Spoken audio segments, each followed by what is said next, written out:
Welcome to Concert Pipeline. I'm Steve Jones. Today on the program, we have Jonathan Jones of Waking Ashland and We Shot the Moon fame. He is out with a new solo album, which we're going to get into and talk about. It's called Euphoria. It's a great album. I really dig it. It's going to be coming out soon everywhere you can get music. But we dig deep. Jonathan and I go back almost 20 years since the first time I interviewed him, and half a lifetime ago for both of us. Less gray hair I had, I'll tell you that for sure. And so we go back to reliving some of the old moments from the past, as well as times that we were able to connect, and so much more. I mean, his band Waking Ashland was pivotal to my youth. Their album Composure, which I dove back into and listened to a couple times ahead of this interview, with my son. Like those jams, that album had jams on it. I loved it. I really went back and I was still able to connect with that album all these years later, and really great to get to catch up with him. So we'll get to that in just a moment. Before we do, I will catch everybody up on kind of what we got cooking. I'm going to be covering a couple shows in August, so we're going to bring some footage from those shows as well as pictures and reviews. Sir Chloe is opening for Beck and Phoenix at the Concord Pavilion on August 5th. We're going to be covering that show, which is really cool. I haven't seen Beck in probably 10 years. Talk about going back also. I mean, I saw Beck when I was in high school. I remember I was writing for the school newspaper, and I was really close at that show. He did a radio station show out at Golden Gate Park, and it was an awesome performance. It was so cool. I got some great pictures from that show. They were in the school newspaper back then. So it'll be great to see Beck again in Phoenix. I don't think I've ever seen them live, and they got some hits. They're cool. But thank you to Sir Chloe for kind of helping set the coverage of that show up. Looking forward to that. Also, Foo Fighters. Yes, going to be seeing Dave Grohl and the gang at not Sacramento, out at Lake Tahoe, actually. They're going to be playing at Harvey's Outdoor Arena, I believe it is, and or outdoor, pavilion, whatever they call it. And so going to be covering that show. I think there's one or two more in the works. So summer of concerts rolls on. And we'll be bringing interviews with bands that we can get along the way. So lots of great stuff coming up.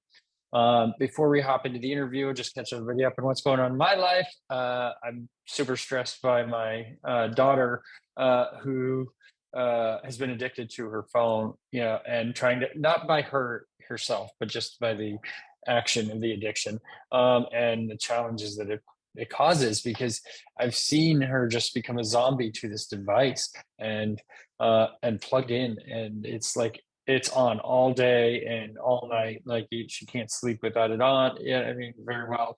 And so it came to a point where it was just I had to get her mom into the equation and say, okay, let's be aligned on this, and let's pull her phone. She doesn't need it as much as she has it, and give it to her in very limited doses. We're setting it at like 2.5 hours. I hope her mom's kind of maintaining that while my daughter's with her mom right now, but I definitely started that off, and there were meltdowns at first. Like my daughter didn't know how to operate. I could see fuses blown, didn't know how to operate without her phone. And then, she was able to get through that and operate. And I was able to find my daughter again, and she was interacting with her brother better, and just, being more engaged in the world around her, which is super cool to see. So I'm trying to figure my way through that. Not sure how well I'm doing or if I'm doing the right steps, but I'm trying, because I know it's just, for youth, it's such a big issue, the phone addiction, and it's not her fault. It's the device just does it, right? And they don't teenagers don't know how to operate with that sort of thing. So figuring that out. Looking forward to camping this weekend, going in a annual camping trip that I have with my buddy Joe, and we're taking our sons up to the coast and just getting away and relaxing and hopefully fishing. But I'm not sure if the water will be calm enough for it. It might not, so that's a little bit of a bummer. But either way, I look forward to that trip every year. So that'll be a lot of fun. And trying to stay cool out of this heat because it just it keeps getting hotter on the weekends. Every weekend it's over 100 degrees here, and then during the week it cools down to 90s, high 80s, and then back up by the weekend we're at it again. It's like 105, 108, what have you. It's pretty gross. So trying to survive all of that, but looking forward to what's ahead. Camping, good concerts, hanging with good people, all the fun stuff. So that's what I got going on. Again, excited to bring in Jonathan Jones into the program. He's just a super cool dude, and we had some catching up to do. And hey, hope with any luck, he'll continue making an album a year, and we can have him on the program, whenever he's got a new album to work to release. So let's bring Jonathan Jones on into the program. Yeah, Jonathan, thanks for taking the time. You asked right before what I'm up to today. I'm up to an interview with this awesome musician that has a new album coming out and is pretty stoked about it. So trying to keep cool in Northern California, where it's getting up to like 105 this weekend. So. Oh my gosh, that's insane. Yeah. Go to the lake. You got it right. You got to get out of town and just. You get away from it. It's crazy. How are you? What are you up to today? You can maybe see I just got back from a sweaty run. Yeah. Okay. How far are you running? What does that look like? Well, my wife and I we're training for this race that we're doing in August. So we've been doing like 5 miles, 6 miles. Okay. Yeah. And what's the race? Tell me about the race. Oh man, I shouldn't. I forget. It's basically this 7-mile race in like Victor, Idaho. And I'm blanking on the actual name, but you like basically it's like 2,000 incline elevation that you're running. Like, so it's pretty gnarly. We're gonna get our butts kicked for sure. Yeah, but that's a pretty far way to go for a race. You travel different states for races often? Not usually. I have a buddy out there, actually, Liam O'Neill, who played on one of my tracks on Euphoria. He's out there, and the last time I saw him, we just got talking, and he's like, "You got to come do this race," and I'm like, "Okay, we're in." Yeah. I used to do a lot of running, but I never. The most I ever got was like a half marathon. I didn't like incline, and I'm kind of too fast for my own good. That's at least I was. And so like I did a half marathon in like an hour and 31 minutes. So I never got up to a full marathon because my feet were on fire. And yeah, it gets pretty gnarly. Like even just doing 5 miles is like a lot. Yeah.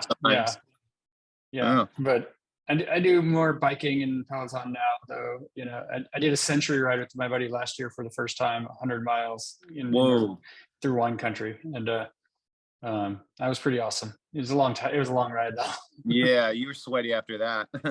Yeah, 6 hours and 45 minutes on a bike is a decent ride. So yeah. Yeah, well, it's good that you're keeping yourself fit. So yeah, trying to because just for many reasons, but just because like if I playing again, like I'm trying to kind of really take my artist career, kind of restart it up basically. And so part of that, I'm like, oh, if I'm going to be on stage, I want to feel good. Like it all goes together, just feeling the best. You feels good on stage. For sure. Exactly. Then you're not just completely wiped and exhausted. You could have a good performance without killing yourself, right? Yeah, exactly. I realized right now I should have sent you, I will right after this interview, but I'm going to send you a link to the whole album. Like it's a did you get? I've listened to it. Yep. Oh, okay, you got that. Okay. Yeah.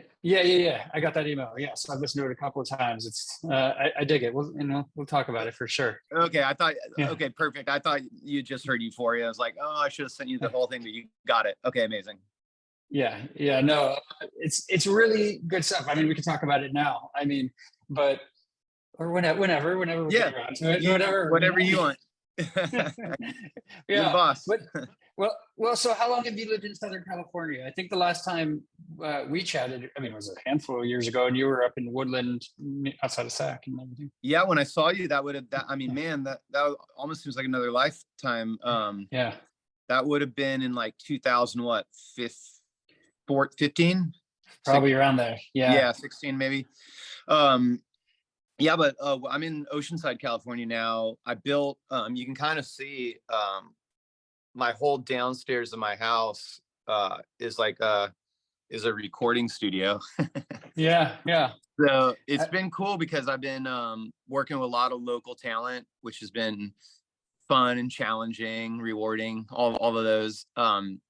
But then really what I'm getting back to my roots of just like really starting to take full advantage of my studio and just compose, like write new music for myself. That was the plan all along. I just kind of took a major detour and kind of got into working for other people pretty.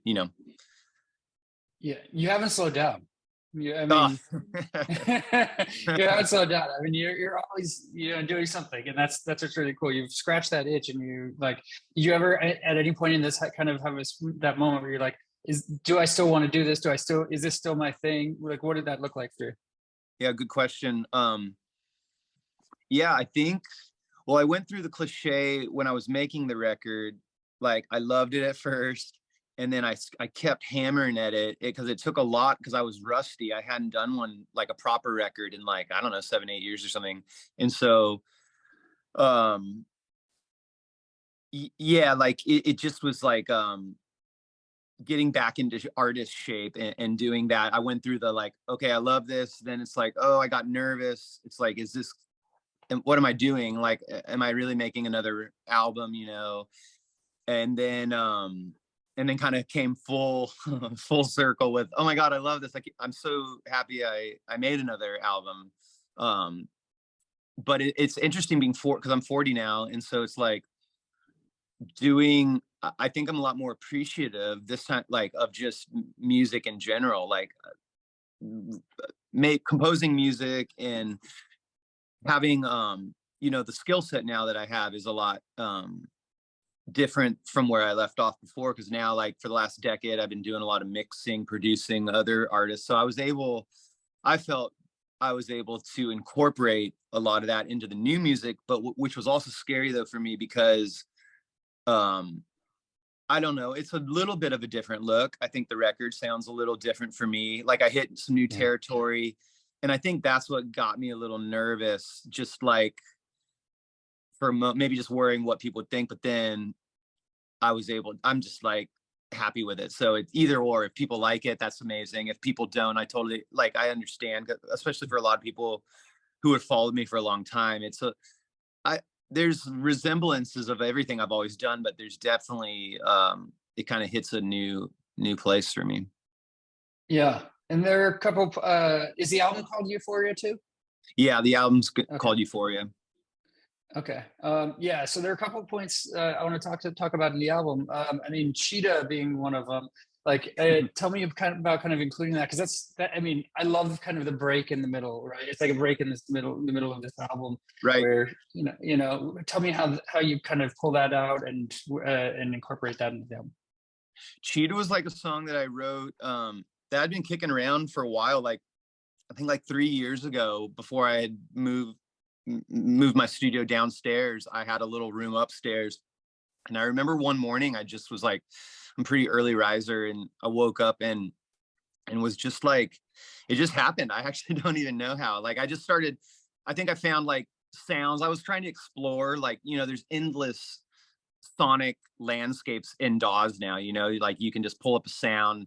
And so I think I was kind of in that exploratory, like what does this sound do? Or like, what, and then I was just made it into an instrumental, and it kind of sat because I thought I was gonna maybe write something to it. But the more it sat, it was in the back of my head. And then when I was putting this body of work, I kind of opened the session, and I hadn't heard it in a long time. And it kind of just popped out to me. Like, it's really interesting. I'm like, oh, I should just put that on the album as like you said, like a little midway point.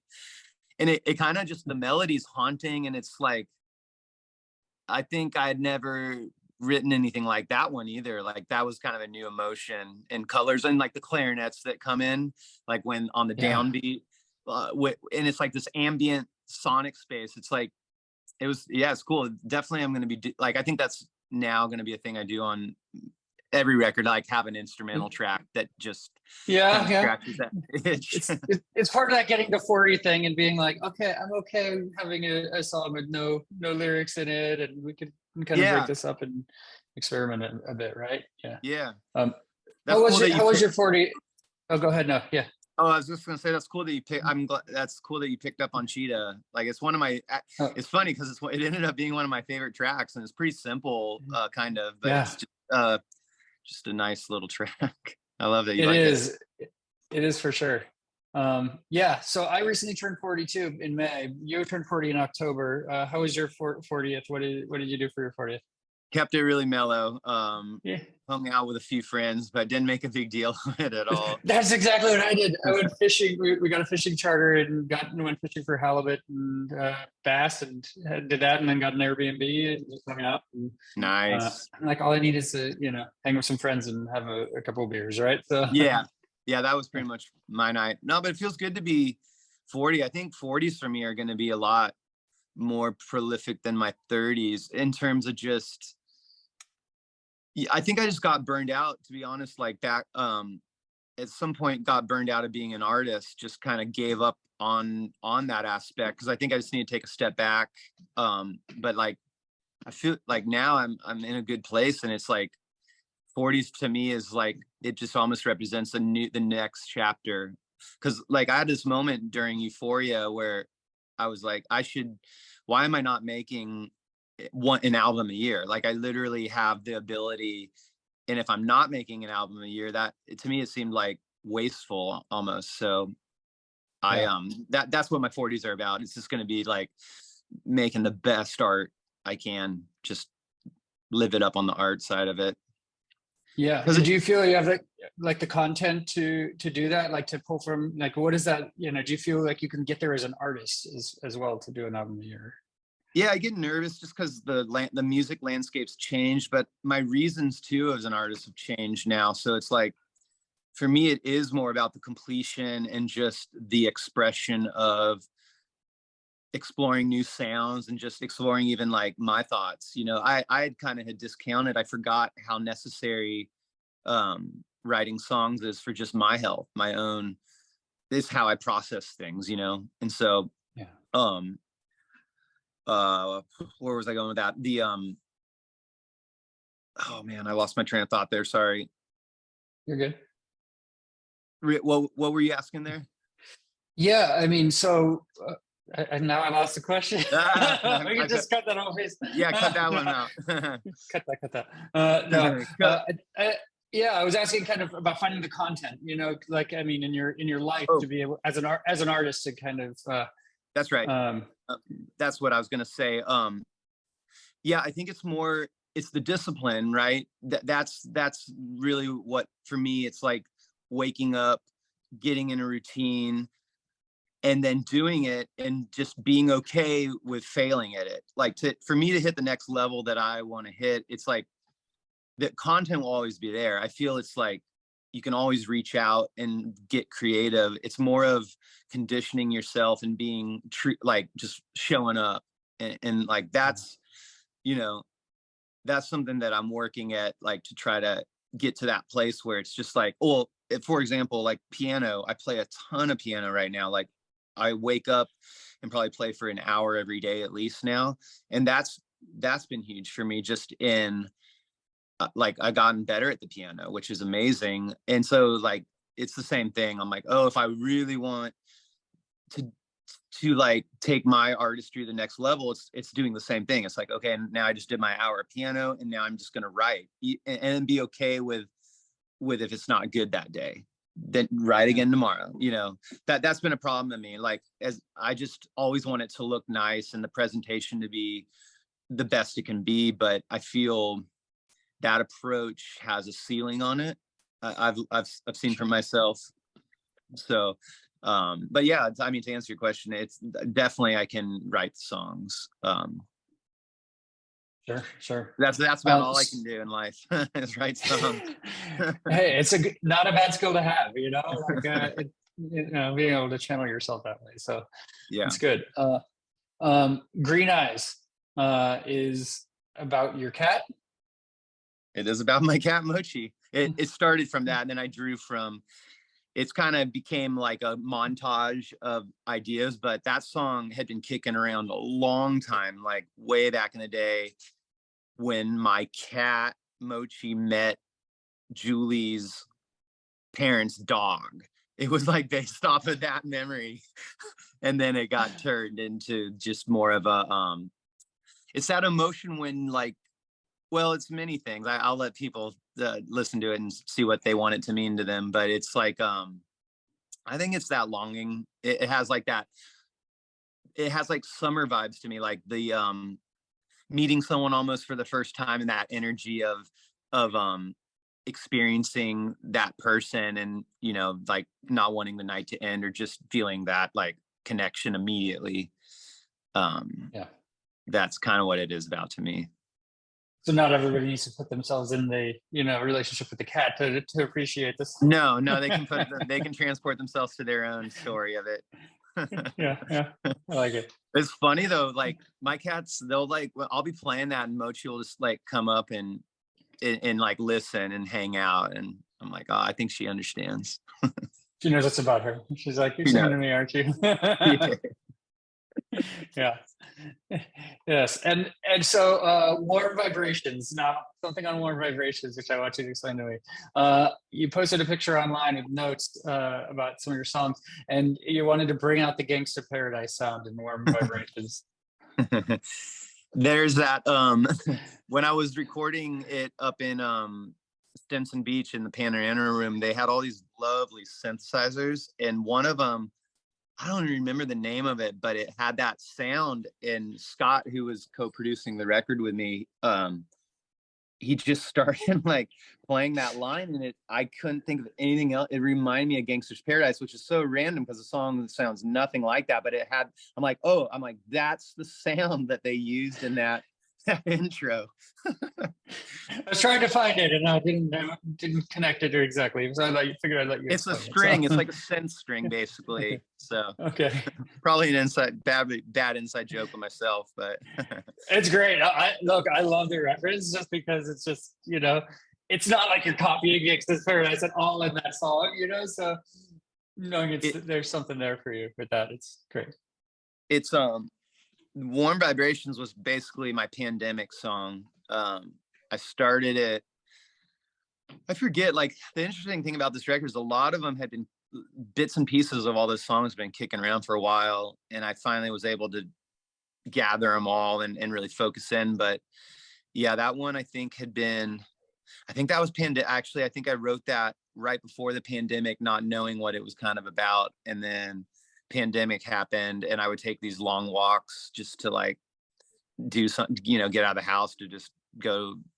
And yeah, it kind of came from that place. It's one of my favorite songs. I was thinking about doing a string quartet piano version of it. That originally, that's how I thought it was going to be, and then I had kind of done a demo that kind of had those kind of vibes, but then Scott, he thought I'd also done a demo closer to the album version of it, and he kind of he was like, no, I think that would be cool to do full band. So we did full band. But yeah, no, I dig it. It's cool. I want to go back to the beginning with you for a bit. Okay, let's go back. And let's go back.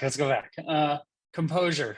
I've been listening to it again, you know, pulling it out. You know, it's like, it's one of those albums for me that you can pull out and go back to that moment in time, you know, and you've mentioned like 2004 Warped Tour. We'll talk about that and stuff, you know, your experience there, but just that period. And it's just such an amazing album. I love it. And like, where are you with Composure? What, when you go back and listen and play those songs, almost 20 years later now, right? Like what is half of your life? No, right. What Crazy. is that like for you? Where were you in that when you made that album? Like what? Yeah, I was it you know, they some of them hold up better to me than others. Like I have a show coming, a you know, little album party release thing on this Saturday, but so I've been rehearsing a few of the Waking Ashland songs, just getting them back in my hands. Like I've been playing October Skies, I Am For You, Hands on Deck, Rumors, and they hit. It's interesting. It's like I don't feel like 20 years. They still hit good with me, and they still have a lot of meaning. Um, I if not, you know, what's interesting to me, the most interesting thing is I feel I sing them better now, which is crazy because I just sing a lot more now. Like and it's yeah, it's interesting, but I think it's just nostalgic for me. It's super nostalgic. It's a lot of good memories. Any of the bad memories I have, I like they've been replaced by just you know, because that was that time frame of life, 2000, basically 2004 to 2000. No, it's like started in 2003, like 2003 to 2010. That's a blur. Those 7 years are Yeah. busy. But it's fun. It's still impact. It still moves me. If anything, it's like I'm back to a place like because when I wrote Composure, like that routine I was telling you, kind of, I had a routine. I would wake up in the morning. I would like go to the I would like walk to the coffee shop with my journal, like write down some things, walk back, think about the song, and then jam. You know, that was how I started every day for like a year. You know, and I feel similar connection now, different, obviously different, but that kind I'm longing for that routine because I'm like, oh, that's how I do it. Like that is my process, like getting into like a routine. And then I mean like starting the day with like exercise or just centering yourself, and then going for it. Like there's similarities 20 years, or it's funny, like 20 years later, it's like, yep, still doing it, still doing the music thing, Yeah. or like, and if anything, connecting more, like getting way deeper in a more rewarding way. So Yeah. Yeah. And when you were, I mean, we could talk about that Warp Tour, right? That's a huge tour. And I mean, a grind. I don't know any tours that are tougher than the Warp Tour was, you know, when it was around and everything, and getting to kind of play those songs live there. I mean, what was that like for you? What are your memories of that tour?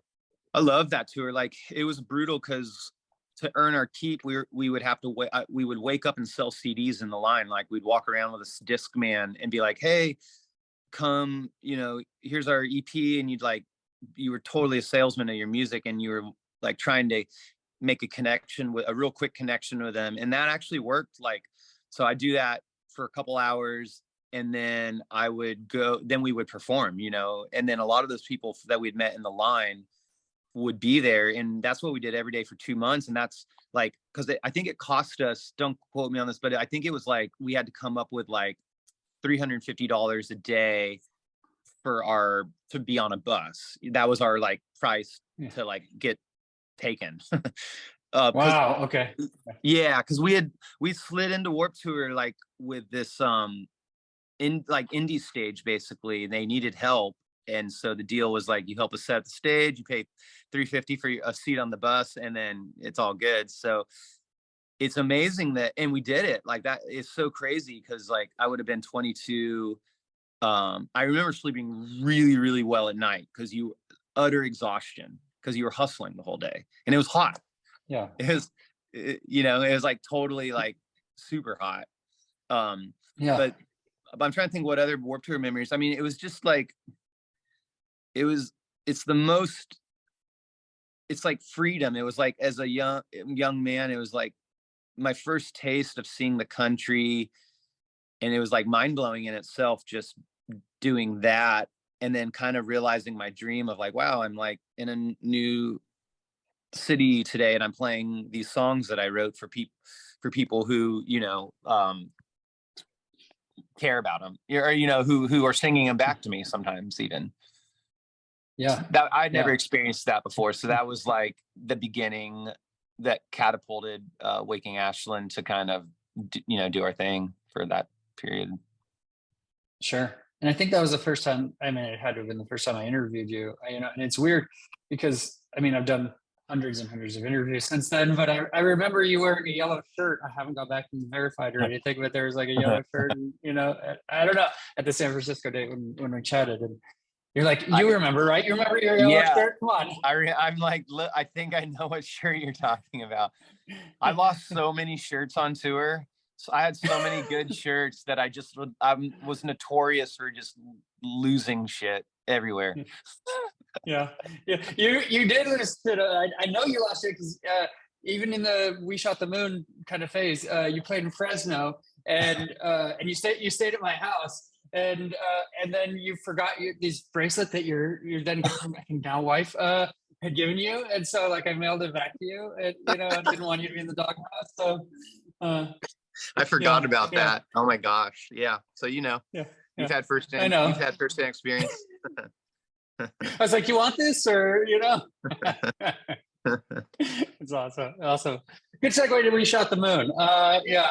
When you transitioned from Waking Ashland to We Shot the Moon, tell me about that experience for you. Kind of, was it a changing of chapters in your life, your creating of music? What was that experience like for you? Yeah. So when Waking Ashland broke up, that kind of threw me into I don't think depression is the right word, but total like disarray, just confused. I was like washing dishes for a minute at this pizza place. And then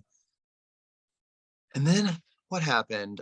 I was kind of bumming around locally, and then I think I just got through it, the initial shock of like, oh man, this band that I put so much into, like, what do I do now? And so I'm like, oh, I guess I do another band.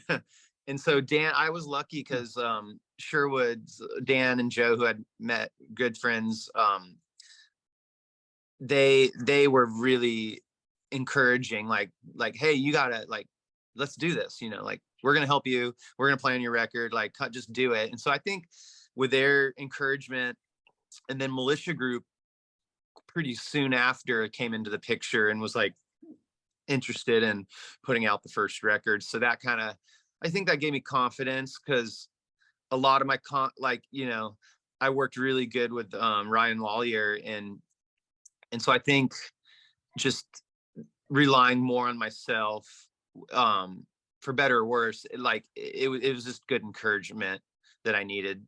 But yeah, I mean, I'm trying to think what about the We Shot the Moon years were like interesting, because it never got as big as Waking Ashland, but I think in a weird way I enjoyed those years more, because on every level, because I had, like, I guess at that time you could consider me a minor veteran of the road, and so I think I took the road for what it was, and just enjoyed making connections with people, and just, but even that, the thing about touring that no one really talks about is when your shows, when you go back to a place and you're not drawing, like when you're drawing less people than you did the time before, or it's just like you're not drawing, that was hard on me. Like that started to get, as I, my late 20s, there was like a drop off, and just, I've been doing the same thing like that for a long time. And so I think that was just I got to a place where I realized it wasn't sustainable, that lifestyle of waking up different city, just, too much drinking, for partying, all that stuff that goes along with it. And so that was kind of my eggs. Like I had just a moment. Oh, and then of course, when I was on tour and flipped the van, that was pretty much the end of Waking Ashland. I think I remember. The what? Yeah, We Shot. I think I remember that. Yeah. Yeah. So like it was a wake up call. I took it as that. I took it as a sign, like, okay, like, what's next. Yeah, But yeah. yeah, it was ironic too, because I always thought the last We Shot the Moon record, A Silver Lining, I really liked A Silver Lining. I thought I was onto something. Like, I thought that was the beginning of like, okay, we're gonna go support this, but then like, I just remember feeling really in tune with like a style that I wanted to do, um, that was never maybe fully realized in We Shot the Moon, which is a good segue to where now I'm okay. So here's the funny thing. Now where I am now in life, it's like after doing Euphoria, like that, I got all the soft jams out, and it's very like classic. It's like it picks up where I left off, but I had a moment too where I'm like, oh, I want to write more upbeat songs. Or like, what does it sound like if I did these are thoughts that were going through my head. I'm like, what if the next time I just do like a louder record, like upbeat, loud? What does that even sound like for me now? Like, because I know I could do it and it would be totally different. So um I just to tie that in with We Shot the Moon, I still think Silver Lining Part 2 is going to happen in a way. Yeah. Yeah. So It's a little weird. There might be more music to come from We Shot the Moon then. Maybe, or I just call it John, Yeah. or it's just under my name. Yeah. Because yeah, like that's the thing that I think about a little bit. For those kind of style records, it's like I could make a really aggressive, or for me, heavy sounding record. But then I'm like, oh, that's under my name. It doesn't ever feel right. It's like, oh, that's, but it'd be the same thing, but just the aesthetic of it. If like loud screaming guitars and Jonathan Jones, I'm like, oh, I don't know that, like that might, or like, I don't know. We'll see. But yeah. Yeah, and that's pretty cool, because like when you play shows, you'll pull out songs from all of your bands and music, right? Like, so was there a point where you were kind of hesitant to do that at any point? Like when maybe even was it that We Shot the Moon? I don't remember what your set list from that sounds, but did you ever be like, okay, no, I have to separate this. It has to be its own thing, or were you always comfortable kind of pulling out the older stuff? Yeah, there was a period where I didn't want to play the old especially Waking Ashland songs, but that was only a while. Pretty soon I realized, it was more just realizing how much they meant to other people too. I'm like, oh, I got to play this. Like these people want to, this is a song that does something for someone. So like, just to be able to play a song and have a reaction from someone, I think that's ultimately why I started playing I call them oldies now, but yeah, it's been around for a minute. But that's great to be comfortable like that, right? Andrew McMahon is one of my favorite artists, and as you can probably tell from the album, but he does that same thing, right? He'll pull out this something corporate, the Jack's Mannequins and stuff from his newer project with Andrew McMahon in the Wilderness, and just play mixed sets from all of it, right? Because he knows the fans have attachments and love to hear that. And if he didn't play the old stuff, he's missing out on that opportunity to pull out part of his catalog. It's impactful.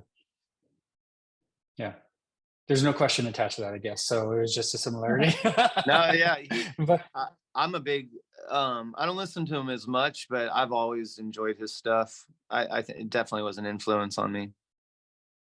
Yeah. While we're talking about band names, you at one point posted, and I don't know, tell me where you're going with this, but you had said you would be releasing all future music as WSLY in 2017. So tell me about that. That's that good question. That's an interesting period. That was like, I think that was the period where I was struggling with identity of like how I wanted to do my career, and I felt a rebranding could potentially be beneficial, but I saw myself at that point more as a producer. So it was like, oh, this is going to be like my producer name. Like this is going to be like when I produce a track, it's just going to go under that. That was pretty short lived. It was cool. I tried, but I think quickly I realized that it didn't, I didn't really, I didn't have the drive to do, or like be a producer like that, or I think actually, if I'm really honest, I think it's a good example of chasing a trend, maybe, and that never works well. I will never, so I think there's a little bit of like wanting to, or like a misunderstanding of pop music, like, oh, wow, these synths, and I can do something like that. And so I tried, and then I think I quickly realized, like, whoa, like, mad respect for people who are really doing this, because it's hard, and it's the illusion is in, for that kind of music, it should sound simple, and that's like the illusion, because it's not actually. It's like a lot of stuff going on under the hood, and just like the ability to, I feel, with electronic music and in general, like, and in the culture that this day and age, like, it's the aesthetic of it is incredibly hard to get, or like, that. And so, but what I found was, when I did my, like, on Euphoria, I did all the production on that, and that feels really honest to me, and not I mean, that's just, it's like subtle differences, but it's like, that's just an honest approach. And then Wesley was like, not, it was just gimmicky or something. I don't know. Yeah, that's funny. I hadn't thought It about didn't that in a click. while. What? It didn't click for you. Like, it just didn't catch, right? Yeah, it just didn't catch, because I think I saw that it just was like a fade, chasing just a fad. Yeah, yeah. It's okay. Jonathan Jones works. So Yeah, yeah. uh, I'm settled on Jonathan Jones for here on out. stuck with it. Better or worse. Yeah. Uh, yeah. Talk to me about Year of the Tiger. Oh, You did that with David Provenzano, is that right? yeah. And Provenzano. you did Provenzano. You did 2 EPs for that, though, right? Yeah. Yeah, that was really cool. That was like, yeah, I knew David, obviously know him from the Sherwood touring days, and he hit me up. I think he had heard my Supermassive project and thought that was cool. And so we got to talking. And yeah, he lives up in Central California, so I would go up there, and we just started working on songs. I think he would write most of them, and I would kind of produce them. So I think it was my first time not first time, but like working with an artist that I really respect. It was a good rep on just learning to produce a project. Yeah. And Yeah. it was cool, because that project was loud, so it was cool to like have loud guitars again and some music. Yeah, You're and able then to scratch that itch. Yeah. yeah, and then it was just a like, there was never any aspirations for it to tour or do anything. It was just more like writing songs that we thought would be kind of cool. Yeah. Which one did you did you ever listen to any of that? I listened to some of both, actually. Yeah, and I get I mean, I can feel your presence in those albums, so that's why I was interested Oh, in kind of how that came together and everything. So I yeah. dig it. I mean, it's yeah, it's Yeah, good stuff. I need to hit him up, see what David's up to. I haven't talked to him in a minute. Go for an EP3. Yeah, EP3. I'll be like, the people want more. They want more. Yes, yes. Uh, and you're currently trying to book some shows, mostly on the West Coast, right? Yeah, I have my eye on I'm gonna do one in Arizona, in like Phoenix, one in like the Fullerton, Anaheim area. Of course, Utah and Idaho. I'm gonna do shows out there. I'm shooting for like early October to do like a 1 week run, kind of Yeah, scratch that itch of being out on the road. I don't think I could ever tour yeah. for more than 2 weeks at a time now. Yeah, too much. It's too much of a grueling. Do you have any kids, or you? Yeah, no Yeah, kids. okay, Just okay, just okay. just 4 cats.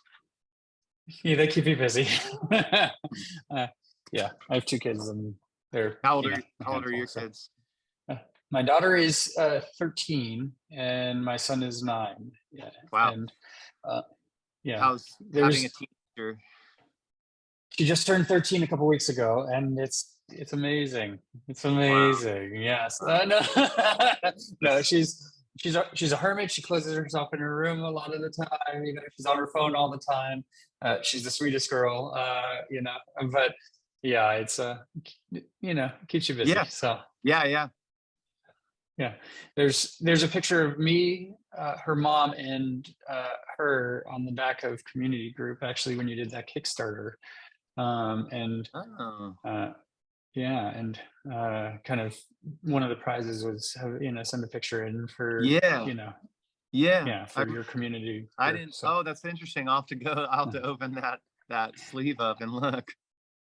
I was trying to find it online to show my daughters. I was talking about my kids about this interview and everything. And I don't talk to them about a lot, but this is when I was really excited to catch up with you on and everything. And I told her there's a picture of us on the back of the album. I couldn't find it back online, and I'm sure it's in the closet in the other room, there, and my Yeah. CDs that I have and everything. But I didn't go digging, but it's there somewhere. So Nice. Yes. So as we look forward, I mean, you have Euphoria. Are you continuing to, like, what does that next step look like for you? And I know the album's not even out yet. Like, stop asking about next thing, right? No. My plan is I'm gonna release one more single from it and then just group them together. I got talked into just doing the whole single thing, but I'm so old school. I don't need to play that game. I'm just gonna like release it as a whole because that's what it is to me. Yeah. So but with that said, I am gonna release one more single, I guess, but then toward the end of the summer, do an official, like, it'll be on all streaming platforms. And then, I mean, honestly, the goal, I have a fair amount of mixing projects and producing that I've been doing, but it's my next goal is to aggressively start writing the next album, like to have out, I guess, a year from now, basically. An album a year, right? Album a year, yeah. So it's like, to keep to that, I really got to, like I told you, get that routine going.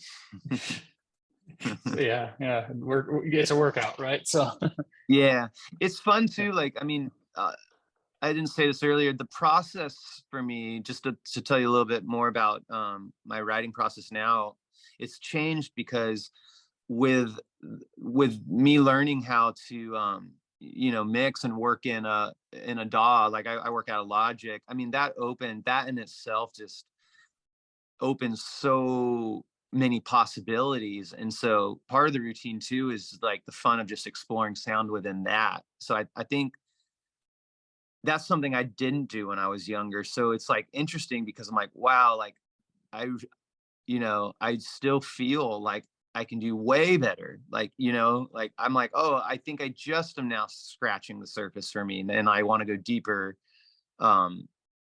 So my focus is shifting. Like I'm still working, with people. I need, that's part of my income, so I have to do that. But my focus though is back on my career. It's like, oh, how many records can I release? And like, where you just don't know. It's like, that's why I want to put music out, because I'm like, oh, I just don't even know what's going to happen.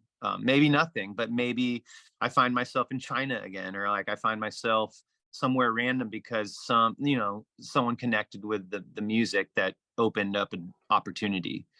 Because that's exciting for me. I didn't realize, I thought I would be able to be done with it. Like, here's another insight. It's like I felt I didn't realize that I thought I could just leave it behind and go on to straight mixing, producing, part two of my life. And I tried, but what haunted me was that, and I made all these rules because I'm like, oh, when you hit a certain age, you're done, right? Like, I had these weird narratives going on in my head because it was kind of the time of when we came up. I don't know, it was kind of like that. It's like, oh, if you hadn't made it by like 30, you're, tough luck, you're done. And that, I kind of bought into that, which is really toxic and not true at all. And so it feels good to I'm hungry. Like, it feels good to be hungry again and just appreciative of music and want to play shows again and be comfortable with, like, yeah, I'm 40 years old and I'm going to play shows still, which sounds dumb just even saying it out loud now. It's like funny that I even thought that way, but it's a huge shift for me. to just, back to artist mode. It feels right. Like, I feel like I'm like, wow, that was a long, that was like a long, what tangent that I went on, or what do you call them? Side road. Side road. But yeah, I mean, did you ever think you'd be still making music at 40 when you started? Like you were touring at 21, and and all that. I would, Like, was I that? would think about it a lot. I think in my mind, I felt I would be playing, like, I would have made, like, quote unquote, made it, like, being, playing in front of thousands of people. I think that was in my mind the vision I had for myself. And I don't think but I would think about it, because I think in the back of my head, I'd be like, oh, what will I be doing? I remember actually having many times thinking about, like, for some reason, when I was younger, I was obsessed with, like, how would I be doing music in 2015? Like, that just seems so far away at the time. And, or what will music even be like? And so it's funny, like, I got to see kind of like, oh, and here's where we are. This is what music's like now. Yeah. And at what point in your career was it that you hit China? You mentioned China. I went to China twice. That was kind of out of left field. That was around 2013, 14, I think. 14, 15, maybe. Yeah, like the Fear and Love, the We Shot the Moon album had like this weird cult following over there. And so a promoter brought us over, and just, yeah, it was amazing. It was like a full on, it wasn't like huge shows, but it was like good 300 to 400 seat rooms filled. Yeah. So that's the awesome. highlight of my career. It's so random too, because it's like, I hadn't been performing for a couple of years when that happened, but I got right back into performing shape. It'll wake you up, right? I mean, that opportunity. What a cool opportunity to get to go over, there Yeah. and, places and realize the stretch that your music has, right? Like, for sure. Yeah. Really grateful for. Yeah. Well, Jonathan, thanks for taking the time. That was my interview with Jonathan Jones here on Concert Pipeline. And that takes us to the final segment of the program, the music news.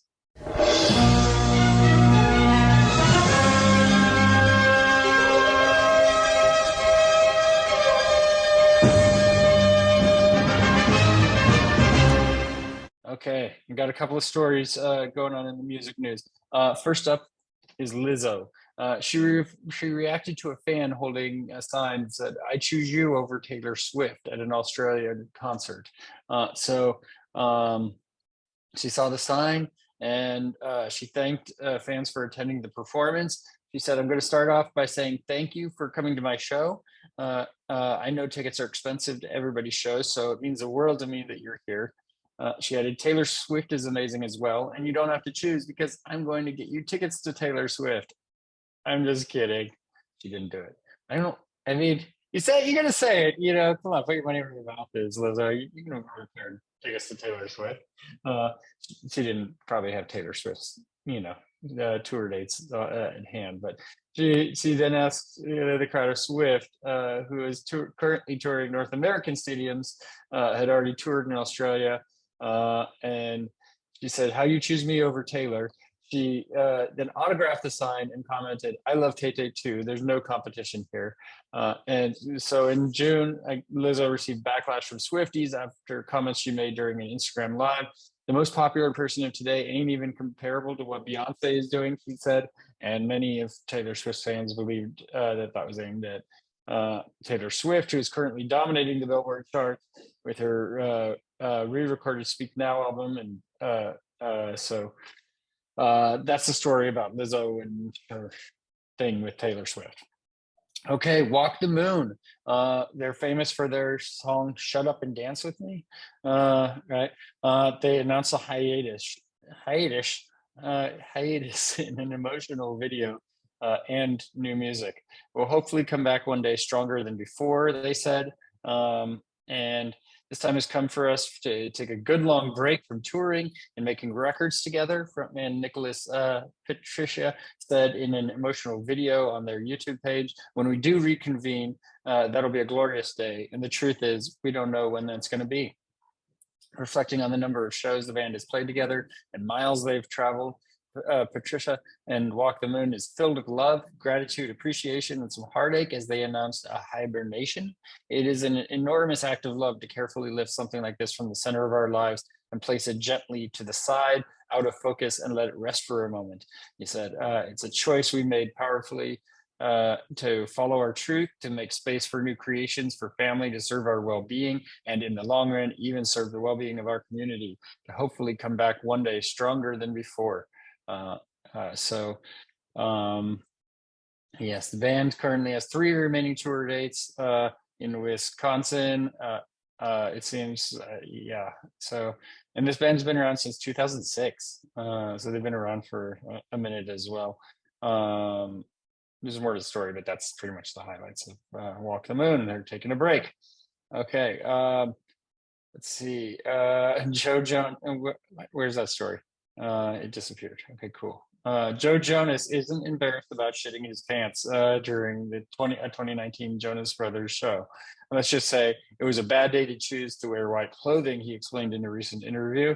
And Rolling Stone is trying to make me sign up for their shit. So we're not going to be able to finish that article. Wait, there we go. I already have it open. Okay. So he was on KIIS and the morning show or something. And he flashed back to a moment on the comeback tour when he shit himself on stage. Something that I've never told anyone was I was with a few friends yesterday and we were just talking about, there's a point in your life as an adult where you can remember the last time you shit your pants.